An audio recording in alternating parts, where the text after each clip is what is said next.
Bem-vindos ao The Debate. Olha, hoje a gente vai mergulhar num assunto que é a fundação invisível do nosso mundo digital.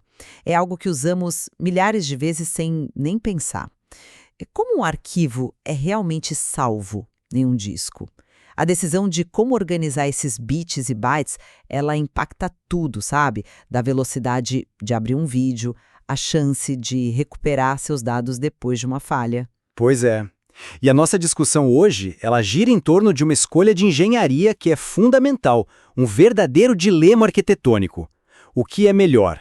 A abordagem clássica, testada em batalha, da alocação indexada, que mapeia um arquivo bloco por bloco, ou a estratégia mais moderna, a alocação por extensões, que agrupa esses blocos em trechos contíguos.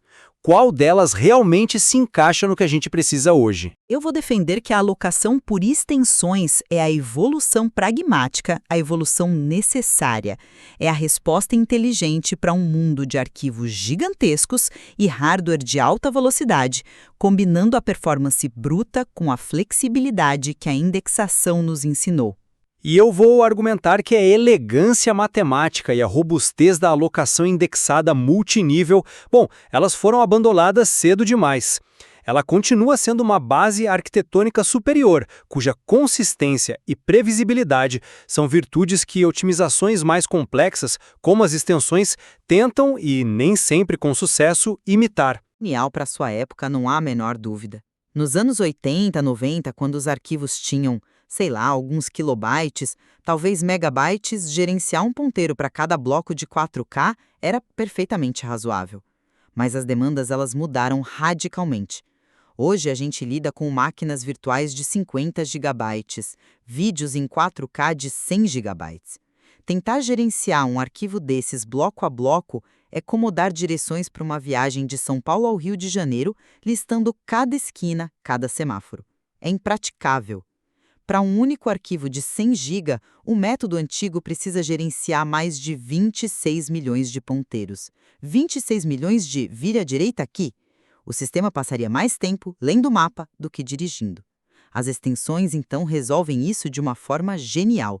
Elas são a rodovia. Em vez de milhões de pequenas instruções, elas dizem, siga reto por 500 quilômetros. O sistema aloca um trecho contíguo de blocos, uma extensão, e anota só duas coisas, onde começa e qual o seu tamanho. Isso reduz drasticamente o trabalho administrativo, o chamado overhead de metadados, e libera o disco para fazer o que ele faz de melhor, transferir dados em sequência e em altíssima velocidade. Não é à toa que sistemas modernos como o NTFS, ext4 e o APFS da Apple adotaram extensões. Eles precisavam de uma rodovia para o tráfego de dados atual. Essa sua analogia da rodovia é ótima, mas ela tem uma falha fundamental. Ela assume que existe um terreno livre e plano para construir essa rodovia de 500 quilômetros. O mundo real, o disco de um usuário comum depois de um ano de uso, não é um deserto plano. É uma metrópole caótica, cheia de prédios, ruas sem saída e pequenos terrenos baldios. E é aí que a beleza da alocação indexada brilha. Ela não precisa de uma rodovia. Qualquer pequeno lote serve. A sua consistência e a sua granularidade são a sua força. Pensa na estrutura clássica do Unix, o inode. Ele funciona tipo como o índice remissível de um livro, sabe? Para arquivos pequenos, os capítulos iniciais, o inode te dá o número da página diretamente. São os ponteiros diretos. Conforme o arquivo cresce, o livro fica maior e o inode começa a te apontar para páginas que são elas mesmas outros índices. São os ponteiros indiretos, duplos, triplos. É uma árvore lógica e hierárquica, que pode endereçar arquivos imensos de forma totalmente previsível, não importa o quão bagunçado o disco esteja. Essa abordagem garante que qualquer bloco livre possa ser usado, eliminando o que a gente chama de fragmentação externa. A flexibilidade para um arquivo crescer de forma imprevisível, 1 byte de cada vez se for preciso, ela é incomparável. A suposta eficiência das extensões mascara uma fragilidade enorme à fragmentação do espaço livre e adiciona uma complexidade de gestão que, na minha visão, é um passo para trás em termos de elegância arquitetônica. Tá, mas essa elegância que você fala, ela tem um custo de performance no mundo real, né? Vamos focar no caso de uso mais comum hoje, leitura sequencial. Seja assistindo a um filme, carregando um jogo ou iniciando uma máquina virtual, você está lendo gigabytes de dados em ordem. Com uma extensão de, digamos, 128 megabytes, o disco faz uma única operação, longa e contínua. A cabeça de leitura se move suavemente, transferindo dados na velocidade máxima. Agora, no seu modelo indexado, mesmo que os blocos de dados estejam fisicamente um ao lado do outro no disco, o sistema não sabe disso a priori. Ele lê um bloco de dados, depois precisa voltar para ler o bloco de ponteiros, para descobrir onde está o próximo bloco de dados, e assim por diante. Cada consulta a um ponteiro indireto é uma busca extra no disco, uma pequena interrupção que, somada milhões de vezes, resulta na diferença entre um streaming de vídeo perfeito e um que fica engasgando. Certo. O desempenho sequencial é ótimo em um disco vazio, no primeiro dia de uso. Mas, na prática, depois de 6 meses de instalações, remoções, edições de arquivos, como seu sistema garante que vai encontrar uma extensão contígua de 128 megabytes para salvar um novo arquivo de vídeo? Qual é o algoritmo mágico para isso? A verdade é que ele não garante. O que acontece é exatamente o que o material de referência descreve. O arquivo se torna muito espalhado. O sistema de arquivos é forçado a quebrar esse vídeo em dezenas, talvez centenas de pequenas extensões espalhadas pelo disco. E aí, toda a sua vantagem de leitura sequencial desaparece. Pior, agora você tem a latência da busca entre as extensões sem a previsibilidade da minha árvore de pointers. E o acesso aleatório? Para um banco de dados que precisa ler 4K de um registro no início do arquivo e depois 8K de outro registro no final, a sua rodovia não serve para nada. O meu mapa de ruas detalhado, a árvore de ponteiros, me leva exatamente aonde eu preciso ir com um custo computacional determinístico. Eu sei que para acessar qualquer bloco, eu vou precisar de, no máximo, 3 ou 4 leituras de metadados. É previsível. O seu sistema depende da sorte e de quão fragmentado o arquivo está. Previsível, mas previsivelmente lento. Você está ignorando a latência acumulada dessas leituras de metadados. Para chegar nesse seu bloco aleatório, você precisa fazer, como você mesmo disse, talvez 3 ou 4 leituras em disco antes de ler o dado que realmente importa. Uma para o inode, outra para o bloco de ponteiro indireto, talvez uma terceira para um ponteiro duplo. E isso num disco magnético tradicional é uma eternidade. Em um SSD é mais rápido, claro, mas ainda são múltiplas operações de I/O. E essa quantidade de leituras está diretamente ligada ao trabalho administrativo do sistema, ao overhead de metadados. Retomando o exemplo de 1 GB com blocos de 4K, seu sistema precisa gerenciar mais de 262 mil ponteiros. Isso ocupa centenas de blocos de metadados que precisam ser lidos e gerenciados. Com extensões, se esse arquivo de 1 GB estiver em uma única extensão, o que é comum num disco com boa gestão de espaço, a gente precisa de um único descritor. A economia de espaço e principalmente de operações de I/O para ler o mapa, ela é imensa. Ok, eu admito que o meu mapa é maior, mas é um mapa simples, com regras claras e universais. É um sistema baseado em matemática pura. O que você propõe com as extensões é um sistema de GPS complexo, cheio de heurísticas e jeitinhos. O algoritmo para decidir o tamanho da extensão a ser alocada, para encontrar um buraco de tamanho adequado no disco, para gerenciar a árvore B+, que descreve as extensões quando um arquivo se fragmenta, isso é uma caixa preta de complexidade. E mais complexidade significa mais caminhos para bugs, mais pontos de falha e um comportamento de performance que pode ser drasticamente diferente dependendo do estado do disco. A estrutura do inode com sua árvore de ponteiros é conceitualmente mais simples e, por isso, mais robusta.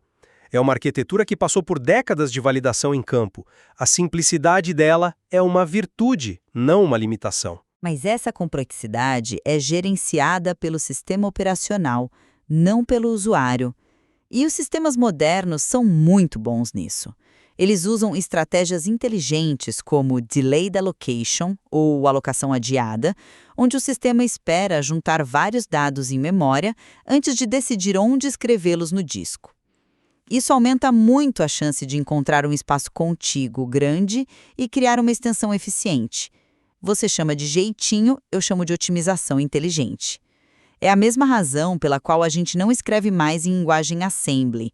Nós abstraímos a complexidade para ganhar um desempenho brutal no mundo real, que é o que importa. E vamos falar de flexibilidade e fragmentação. Sim, vamos. Porque aqui a alocação indexada é objetivamente superior. Ela é imune à fragmentação externa. Só para deixar claro para quem está ouvindo, quando você diz fragmentação externa, estamos falando daqueles buracos de espaço livre que ficam espalhados pelo disco e são pequenos demais para serem úteis para arquivos grandes, certo? Exatamente. No meu modelo, um buraco de 4 KB é um recurso tão útil quanto um buraco de 4 GB. Qualquer bloco livre é um bloco utilizável. Ponto. Já o seu sistema, com extensões, ele começa a entrar em pânico quando o disco fica cheio e só sobram esses pequenos buracos. Ele quer alocar uma extensão de 64 megas, mas só encontra pedaços de 1 mega. O resultado é o que já falamos, um arquivo quebrado em inúmeras pequenas extensões. E a solução que os defensores de extensões propõem é usar ferramentas de desfragmentação. Isso é tratar o sintoma, não a causa. Meu sistema previne a doença, o seu precisa de remédio constante para funcionar direito. Eu não vejo como um remédio, mas como manutenção adaptativa. E os sistemas mais modernos, como o APFS da Apple ou o ZFS, são projetados para isso. Eles fazem esse tipo de otimização em tempo real, de forma muito mais eficiente do que os antigos desfragmentadores. Eles entendem a natureza do armazenamento subjacente, especialmente SSDs, onde a contiguidade física importa menos do que o tamanho da operação de I/O. E se vamos falar de robustez, a perda de um único bloco de ponteiro triplamente indireto no seu sistema pode fazer com que centenas de gigabytes de dados simplesmente desapareçam, se tornando inacessíveis.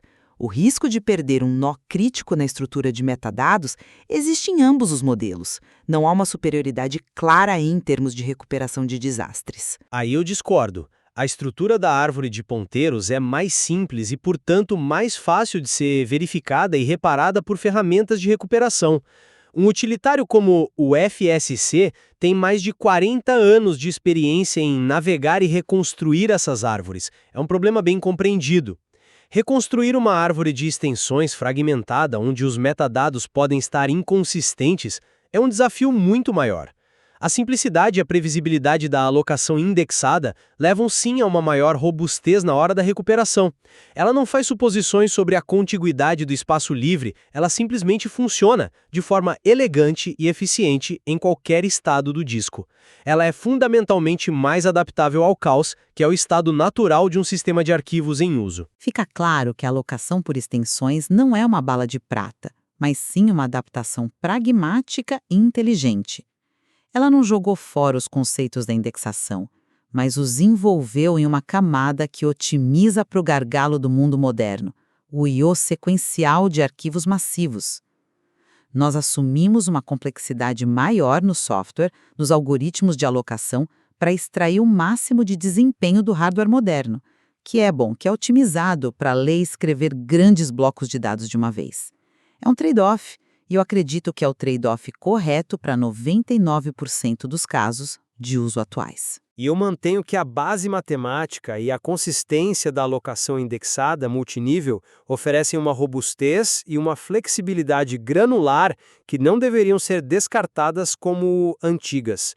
Ela representa uma solução arquitetônica universal que não depende da sorte ou do estado do disco para ser eficiente e previsível.